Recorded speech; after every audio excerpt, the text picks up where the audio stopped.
A guerra entre Israel e Irã, com a participação dos Estados Unidos, reacendeu a agenda escatológica.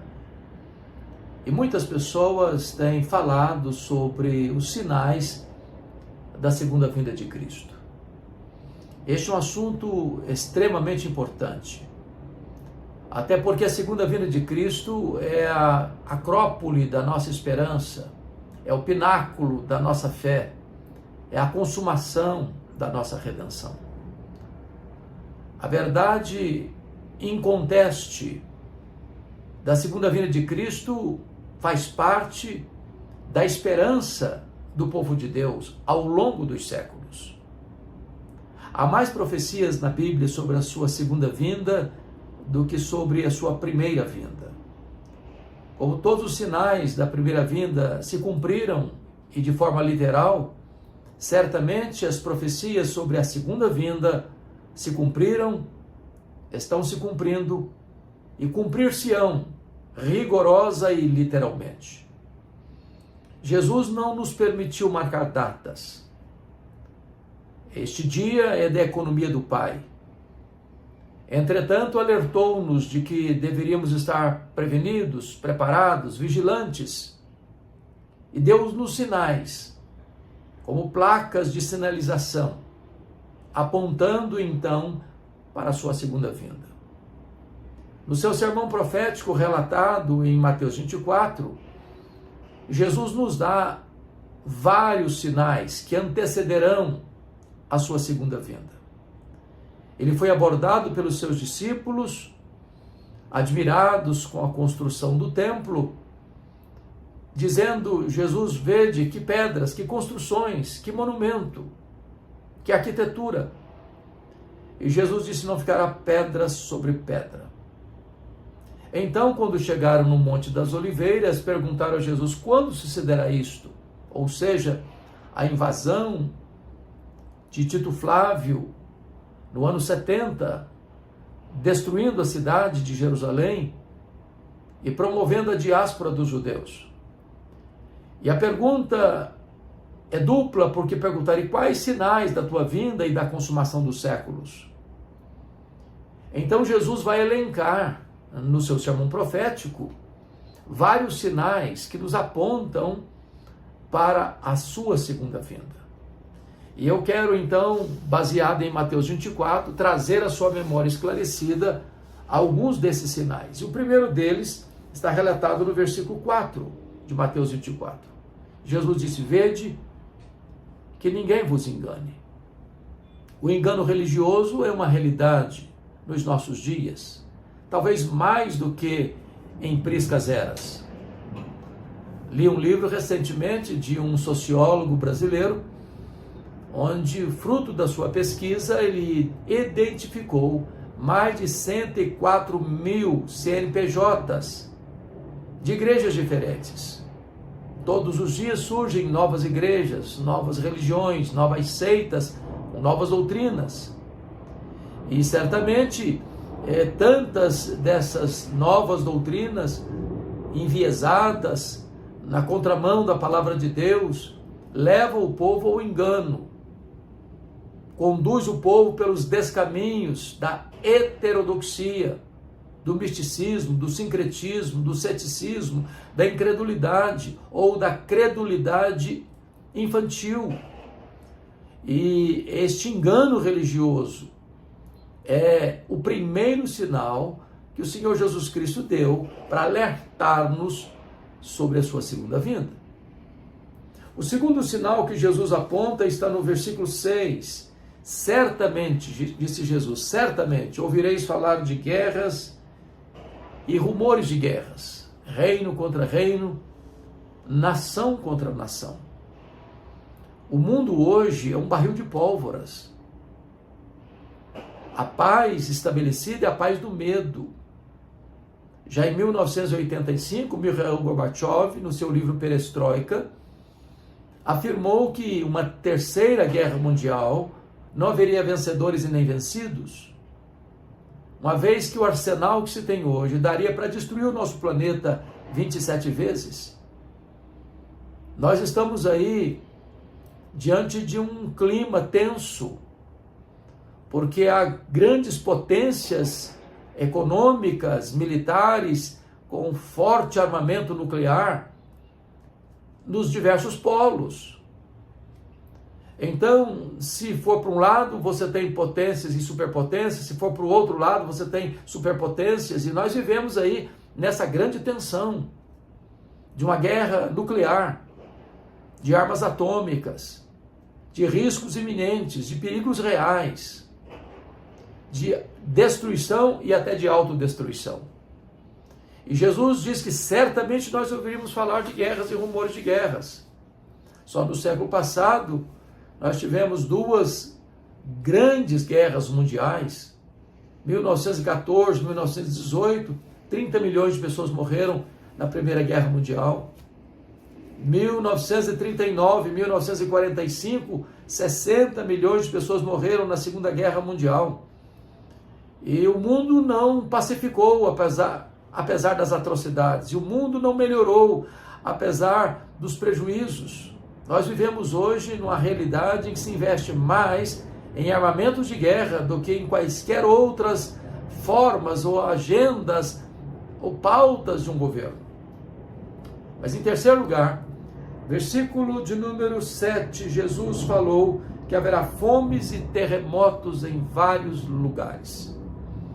É digno de nota que nos mais de 8 bilhões de habitantes do planeta, há tanta gente com o estômago roncando de fome, morrendo de fome e inanição. O problema do mundo não é falta de provisão, mas é má distribuição. Enquanto uns morrem de comer, outros morrem de fome. Enquanto uns investem em luxo e ostentação, outros estão morrendo por falta do básico. A fome também é um efeito colateral das guerras sangrentas, desumanas tantas vezes. E haverá terremotos em vários lugares. O mundo está como que assolado, açoitado pelos abalos sísmicos. Placas tectônicas balançando edifícios, prédios, pontes e trazendo tanta dor, tanto prejuízo, tantas vidas ceifadas. E esses terremotos têm se multiplicado mundo afora. A questão não é ter terremotos, é que tanto os terremotos, quanto as fomes, quanto as guerras, estão se multiplicando mundo afora. Isso são sinais da segunda vinda de Cristo. Mas ainda, no versículo 9, Jesus diz assim: sereis atribulados e vos matarão, sereis odiados de todas as nações por causa do meu nome. E aqui há a perseguição religiosa. Isso é um fato. A igreja cristã é uma igreja martírica. Nunca houve um período sequer na história em que ela não fosse perseguida. O mundo odeia a igreja. O diabo odeia a igreja. Aqueles que seguem a pauta do arqui-inimigo, o diabo, odeiam a igreja. A igreja nunca agradou o mundo. Se ela é fiel a Cristo, ela será perseguida. Perguntaram para um pastor no seminário de Recife se a igreja fosse mais perseguida, ela seria mais fiel. Ele respondeu: não. Se a igreja for mais fiel, ela será mais perseguida. Os valores de Cristo estão na contramão dos valores deste mundo. O cristianismo é exatamente o contrário daquilo que o mundo pensa, daquilo que o mundo crê, daquilo que o mundo defende. Nós somos uma contracultura. Portanto, chega um momento em que o fato de você ser um cristão já torna você alvo do ódio e da perseguição do mundo, em todas as nações. O cristianismo tem sido perseguido, os cristãos têm sido perseguidos, a igreja tem sido perseguida. Aliás, é digno de nota que a igreja de Cristo é martírica e o sangue dos mártires é a sementeira do evangelho. Não devemos ficar chocados, surpresos com esse fato, porque o apóstolo Paulo chegou a escrever em 2 Timóteo 3,12: todo aquele que quiser viver piedosamente em Cristo será perseguido. Então a perseguição religiosa é o prato do dia deste mundo, é o cardápio deste mundo, e seremos odiados em todas as nações, em todos os lugares, em todos os tempos. Enquanto eu estou aqui conversando com você, há cristãos, irmãos nossos, que estão sendo presos, torturados, castigados, mortos com requinte de crueldade, martirizados, não porque cometeram crimes, mas porque são cristãos, porque têm uma Bíblia, porque professam o nome de Jesus.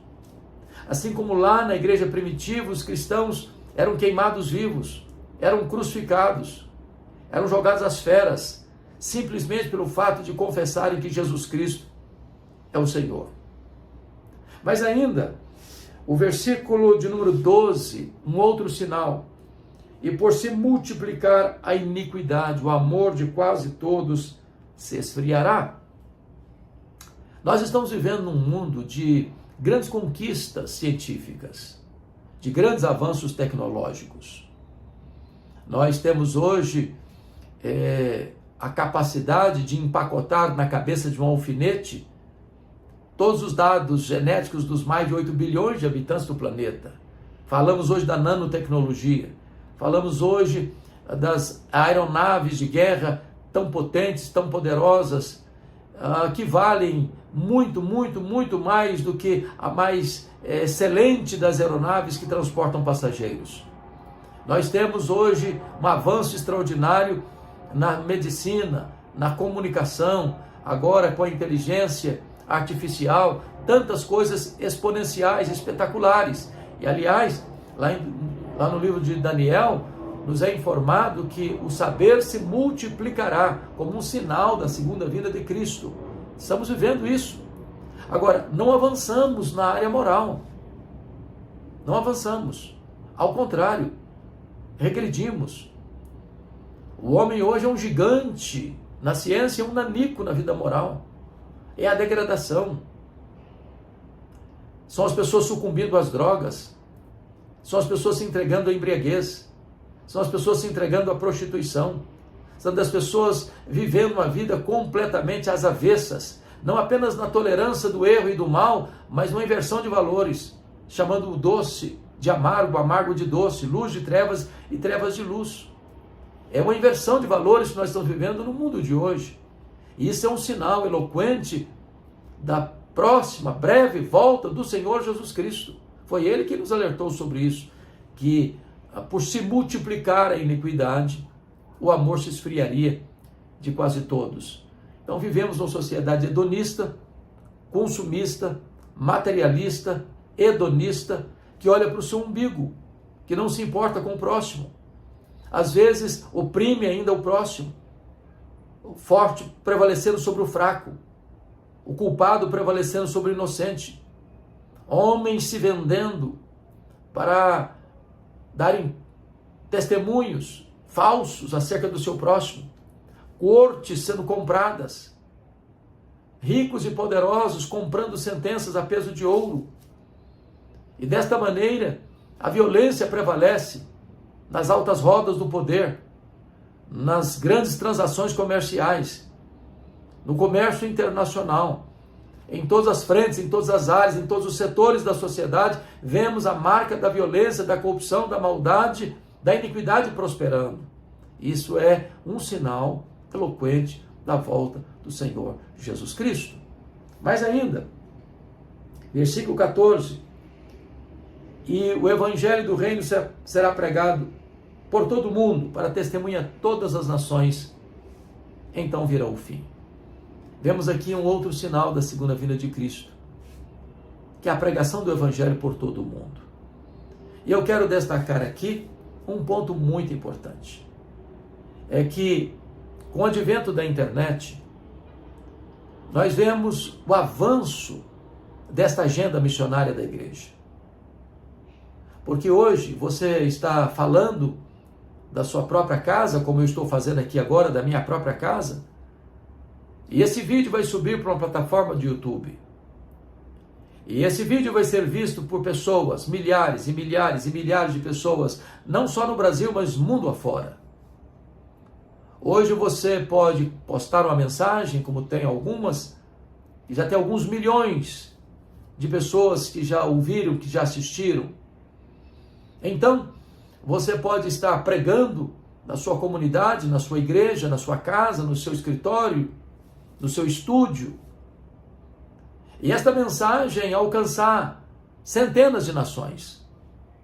Esta mensagem chegar aos rincões, não só da nossa pátria, mas também aos locais mais distantes das nações mais longínquas da terra. Graças a esse avanço da tecnologia, da internet. E hoje, louvado seja Deus, o testemunho do Evangelho tem chegado. O Evangelho do Reino tem sido proclamado. Pessoas do mundo inteiro, de todas as etnias, têm sido alcançadas pela pregação do Evangelho. E Jesus Cristo define que a pregação do Evangelho em todo o mundo, para testemunhar todas as nações, marcaria então esse tempo do fim. Então virá o fim. Louvado seja Deus. Essa agenda está sendo cumprida. Essa profecia está se cumprindo. E o Evangelho está sendo anunciado. Eu espero que você, que está me assistindo agora, possa responder ao apelo do Evangelho.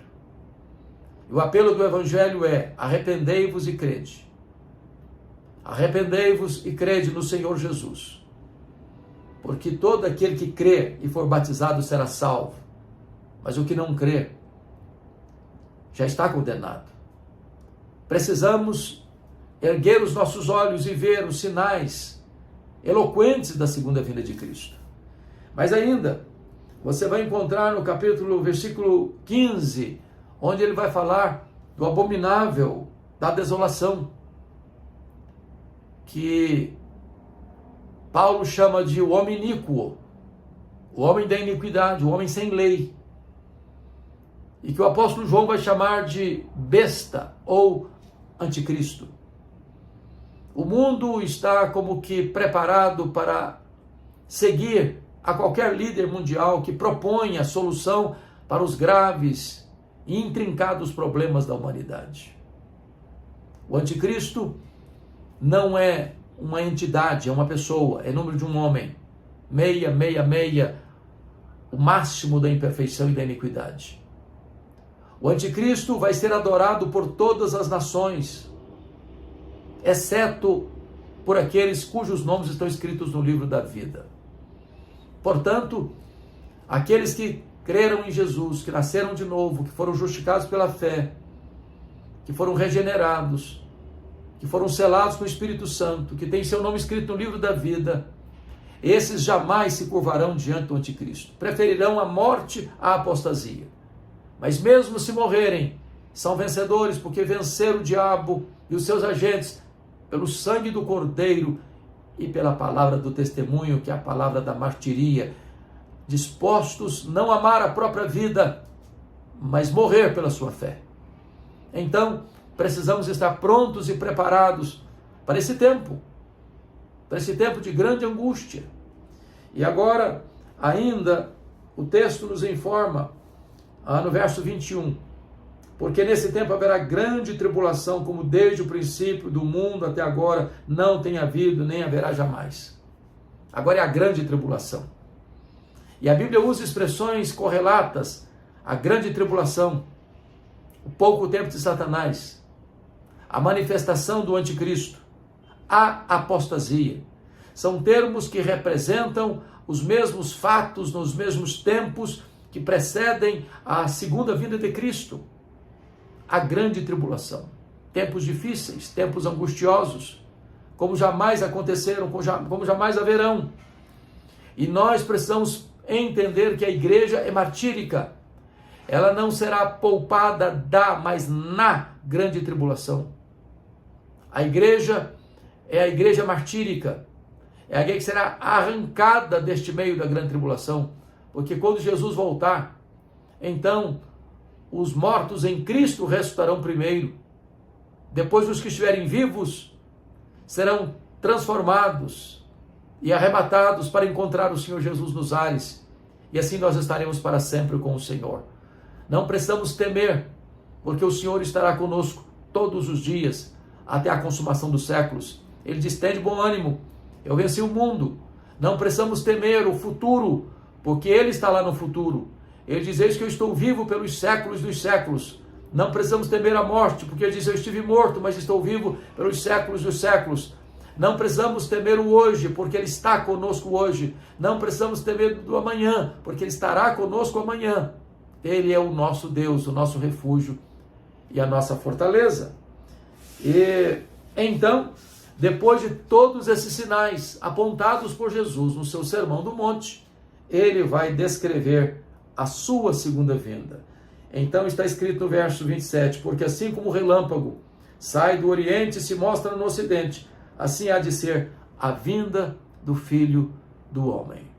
A vinda de Cristo vai ser pessoal, vai ser visível, vai ser audível, vai ser repentina, vai ser inesperada, vai ser inescapável, vai ser gloriosa, vai ser vitoriosa. Ele virá com grande majestade e glória para sentar-se no trono, para julgar vivos e mortos, para julgar as nações, para lançar os que rejeitaram a sua graça no lago do fogo, mas para convidar os seus amados, por quem ele morreu, e que o receberam como Salvador e Senhor. Vinde, benditos de meu Pai, entrem na posse do reino que vos está preparado desde a fundação do mundo. Então, com corpos glorificados, sem lágrima, sem dor, sem sofrimento, sem nada contaminado, nós reinaremos com Ele e desfrutaremos da companhia dEle e nos deleitaremos nele para sempre e sempre e sempre e sempre. O nosso grito de esperança e a nossa grande expectativa é: Maranata, ora vem, Senhor Jesus.